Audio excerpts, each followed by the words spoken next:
Fala, Skulovers, sejam bem-vindos ao canal. Pra quem não me conhece, meu nome é Lucas, criador do canal Skulovers.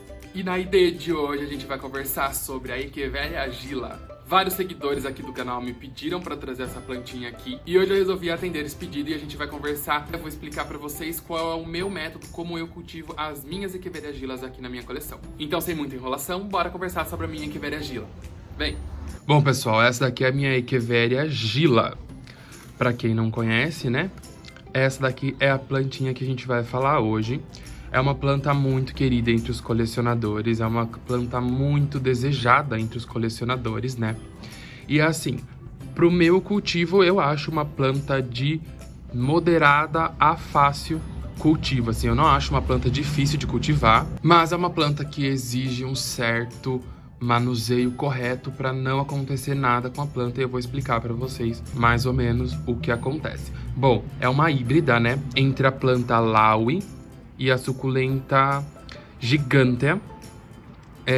Por isso que ela tem bastante pruína e é grande. Vamos dizer que ela é uma Laui crescida, porque ela é uma planta com muita pruína e é uma planta gordinha, que tem as características da Gigantea. A Gigantea é uma planta grande com menos pruína. Ela é bem parecida com a Gila, só que ela tem menos pruína. Então essa quantidade de pruína é resultado do cruzamento dela com a Laui. Bom, a minha está decapitada, porque é só desse jeito que eu consigo fazer mudas dessa planta, por decapitação. Então a minha está decapitada há um tempinho já, acho que já faz umas 2 semanas. Pode ver que ela tá até desidratada, ó. As folhas estão dobrando com facilidade, ó. As do meio já estão mais rígidas, mas as do canto ainda dobram com facilidade. E por que isso? Porque ela tá usando, pessoal, a sua reserva, que são as folhas. Então, ela é uma plantinha que tem bastante água de reserva, ela é gordinha. Então, quanto mais gordinha for a suculenta, mais difícil e mais demorado é de dar raiz.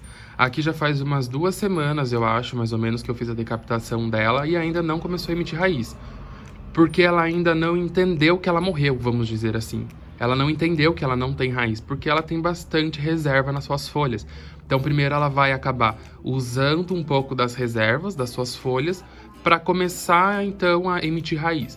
Aí, depois que ela começar a emitir raiz, ela volta a se reidratar. Mas até lá, ela continua desse jeito. Ela não está tão pigmentada porque essa daqui não está tomando sol. Exatamente por esse motivo, porque ela é uma planta que está decapitada, ela não tem raiz para se hidratar, então a gente não bota ela no sol. Então ela tá um pouquinho pálida, né? Em comparação com as outras mudas que eu tenho aqui, vocês vão conseguir ver. Se tratando de uma Echeveria, o que a gente pode imaginar sobre a Echeveria Gila? Que ela é uma plantinha que gosta de muito sol. Apesar da sua pruína, apesar do seu porte mais gordinho, é uma planta que se dá muito bem com o sol. A minha sempre ficou exposta ao sol pleno, tomando chuva e tomando sol praticamente o dia todo. Aí vocês vão me perguntar, Lucas, você deixa a sua planta tomar chuva? Ela tem pruína. Gente, eu deixo, porque assim, ao meu ver, essa planta, quando ela toma chuva, ela tá no tempo, ela fica mais saudável. E aí eu não ligo muito de manchar a pruína, tá vendo? Ela acaba ficando manchadinha, mas eu não tenho problema. Ainda mais agora decapitada, que eu vou ficar encostando nela, não tem como eu querer preservar a pruína da planta. Porque não vai acontecer. Vai acontecer quando eu plantar ela e deixar ela esquecida dentro do vasinho, lá num canto dela, que ela vai gostar de tomar quantidade de sol, bonitinha. Aí eu paro, obviamente, de encostar na planta para ela crescer mais bonita. Porém, a chuva também mancha essa plantinha, né? Por causa da pruína, você acaba perdendo um pouco da pruína. Mas assim, pra mim, eu já falei pra vocês em outro vídeo que pra mim isso não é problema. As minhas plantas brancas estão todas no tempo, ó. Ali eu tenho a minha Cante também, tá decapitada, tá começando a enraizar no potinho. Então eu não ligo muito pra essa questão da pruína, deixar a planta com a pruína intacta. Eu acho que fica bonito. Eu vou futuramente fazer um ambiente pras minhas branquinhas, onde elas vão tomar bastante sol, vão tomar bastante ventilação, só que não vão tomar chuva, porque aí sim eu vou criar um ambiente onde elas não tomem chuva para elas não ficarem manchadas. Mas hoje, com o que eu tenho para oferecer para elas aqui na minha coleção, é isso. Eu não consigo não deixar essa planta manchar, né, por enquanto. Mas é óbvio que se eu evitar de colocar a mão, é melhor, né? Porque, ó, aqui você vai colocando a mão, você vai, ó, tirando a pruína da planta, ó. Quanto mais você toca, menos pruína ela vai ficar. Questão de substrato. Ela precisa ter um substrato, pessoal, muito drenável, muito leve, que não retenha água. Por quê? Como vocês podem ver, ela é uma planta que tem as folhas gordinhas, né? Ela tem uma folha bem carnudinha. Então isso quer dizer que ela armazena mais água dentro das suas folhas no seu caule. Isso quer dizer também que ela precisa de menos rega. Você vai reparar que quando você começa a regar a Echeveria gila muito, ela começa com grande facilidade a amarelar as folhas de baixo. Ou pode dar fungo. Essa daqui acaba dando bastante fungo, tá, pessoal? Porque ela tem essa reserva grande de água e acaba fungando. Então você precisa ter muito cuidado com a rega, consequentemente com o substrato. O substrato não pode ficar com água parada, não pode ser um substrato que retenha água. Tem que ser aquele substrato que a água passe, fique úmido por um dia no máximo e no outro dia já esteja quase seco por completo. A minha fica no tempo, agora não mais, né? Porque ela está decapitada, mas ela até então ficava no tempo, tomava chuva e eu nas regas acabava passando só um jatinho de água por cima e só. Eu não fazia questão de encher o vaso de água, sabe? Porque eu sei que ela acaba melando as folhas com facilidade, tá? Então, como eu já sei dessa particularidade da planta, eu evitava fazer isso nas regas. Na chuva, aí eu já não tinha controle. A chuva enchia o vaso, mas o substrato era bem drenável e mesmo assim acontecia de apodrecer algumas folhinhas de baixo, amarelar e melar. Bom, então já falei em incidência solar, é uma Echeveria, precisa de sol no mínimo 4 horas por dia, muito sol então, né? Para ela não estiolar e continuar sempre essa roseta bonitinha e as folhas bem gordinhas. Substrato muito drenável, aerado, leve e principalmente em vaso grande. Pode ver que é uma Echeveria muito grande, a minha está dando 2 mãos cheias aqui, ó. E rega moderada, principalmente respeitar a regrinha do substrato seco. Você rega. Quando o substrato estiver molhado ou úmido, não precisa regar, porque ela não vai morrer.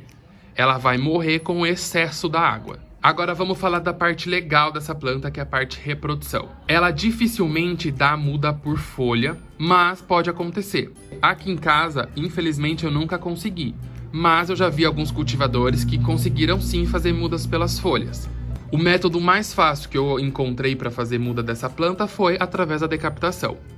E da última decapitação que eu fiz dela, eu consegui 4 bebês. Vou mostrar aqui para vocês um deles. Esse aqui é um bebê que eu fiz da minha Echeveria gila. Olha, que graça. Esse daqui já tá bem mais coradinho. Vocês podem ver que a bordinha tá bem vermelhinha. Porque esse bebê já tá no tempo. Aquela ali está na sombra porque está sem raiz e está decapitada. Então essa daqui vocês podem ver que a cor está... Ó o mico. Então, com a exposição, vocês podem ver que o dorso da folha e a pontinha das folhas ficam bem vermelhinhas, fica a coisa mais linda e o próprio verde dela fica mais intenso. Mas vocês podem ver também que essa planta ela não tem tanta pruína ainda, porque é uma planta jovem, então as folhinhas de baixo estão vindo com ela desde quando eu tirei do caule da decapitação, que ela é muito difícil de secar as folhinhas também, olha, quase não tem folha seca. E essas daqui estão preservadas, porque começou a crescer depois que eu coloquei elas no vasinho individual e coloquei na adaptação. Então agora elas estão crescendo, se desenvolvendo e o centro da roseta está ficando perfeitinho, com pruína toda bonitinha. Então, pessoal, na decapitação eu consegui 4 brotos e 4 mudinhas da minha planta. Pela haste floral eu já consegui. Essa muda é uma muda com 4 cabeças, eu acho, ó. Aqui tem uma, aqui tem 2, 3 e 4, essa maior. Essa mudinha aqui, pessoal, eu consegui através de folha da haste floral. Olha que coisinha mais linda. Essa daqui provavelmente eu vou manter na coleção. Essa daqui está à venda. Essa daqui provavelmente eu vou manter na coleção porque eu quero ver como ela vai ficar com esse monte de cabecinha quando ela estiver maior e adulta. Inclusive, eu já tô precisando replantar ela, porque o vasinho já tá pequeno para ela. Preciso colocar ela num vaso maior. Ela é uma planta que cresce muito rápido. Então, você pode comprar uma mudinha menor, porque muito rapidamente você vai ter uma planta de jovem adulta em pouco tempo, porque ela se desenvolve muito rápido. Então, essa muda aqui eu consegui por folha da haste floral. Olha que coisa mais lindinha. Essa daqui é uma muda por decapitação e essa aqui é uma muda por haste floral. Em relação à haste floral, temos aqui, ó, a haste floral da minha Gila. Essas duas hastes aqui, ó, são da Gila. Aquelas outras ali não. Essas duas aqui são. O que eu fiz? Fiz o corte. Eu vou deixar o vídeo aqui em cima para vocês verem como eu faço quando as minhas plantas estão com haste floral. Elas ainda não enraizaram, eu só deixei elas aqui em cima do substrato por enquanto. Eu também retirei algumas folhinhas para fazer brotação no berçário. Aqui estão as folhinhas que eu tirei. Então essas folhinhas aqui eu vou pôr no berçário pra gente tentar fazer mudinha. E também eu vou deixar algumas aqui no caule e vamos ver o que vai acontecer. Mais pra frente eu trago pra vocês uma atualização das minhas hastes florais e a gente vê o que aconteceu. Se deu mudinha, se não deu. Então vai ser na atualização. Bom, essas são as informações da Echeveria Gila. Então é isso, pessoal, o vídeo de hoje. Eu espero que vocês tenham gostado. É um vídeo que muitas pessoas me pediram. Como vocês sabem, eu mostro pra vocês o meu método de cultivar e é dessa forma que eu cultivo a minha Echeveria Gila na minha coleção. Está dando certo, eu tenho a minha Echeveria Gila já há uns 2 anos, eu acho, e eu nunca tive grandes problemas com ela. O único problema que eu tenho mesmo é do apodrecimento das folhas, por ela ser gordinha e sugar muita água em algumas épocas do ano. E dependendo da rega também, mas não é um problema assim que eu vou perder a planta por causa disso. E eu consigo reverter muito rapidamente esse tipo de problema.